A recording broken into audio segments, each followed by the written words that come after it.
Let's look at how to use the motion editor to modify a motion tween. So on the stage here I have a motion tween, which is kind of hard to see, so I'm going to modify my view by pressing Command or Control 2 on my computer to zoom out a little bit. That's the command for View, Magnification, Show Frame. That fits the stage in my viewable area. So watch the sun as I scrub the playhead. So the sun moves up and fades in. So we'll use the motion editor to modify the animation to move the sun up a little bit higher. So just note where it is right now. Remember to edit the tween in the motion editor, you need to select the tween in the timeline and then go over to the motion editor tab. If we're going to modify the vertical position of the sun, we should expand the Y property in the motion editor so we can get a better view. So now I have my expanded Y property. If you want to, you can click and drag the viewable frames option so you can get a larger perspective if you'd like. So let's modify the animation. At the beginning of the animation, you can move the playhead to the first frame and then click on that anchor point at the top left of the Y line. Once the anchor point's selected, you can see the Y position of the sun. That's 250 pixels.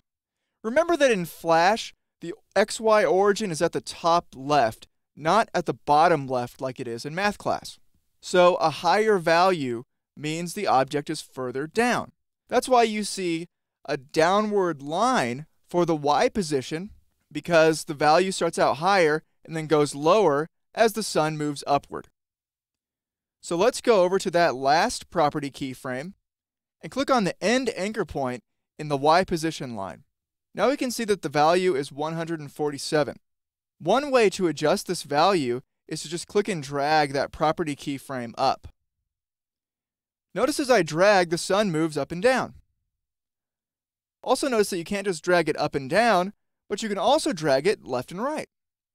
This will extend or shorten the animation. So I'll go back to where it was before, and I'm actually going to hold the Shift key so that it will constrain to that same frame. To make the sun move higher up, I'm going to pull the animation lower. That looks like a good stopping point, so I'll release my mouse button. Another way to adjust the animation is to click and drag the slider for the property. So if I want to adjust the Y position, I can just click and drag that slider. So I'll move the sun toward the top of the screen, and let's test the movie in the Flash player to see how it looks. Command Return on the Mac, Control Enter on the PC. And there's the animation.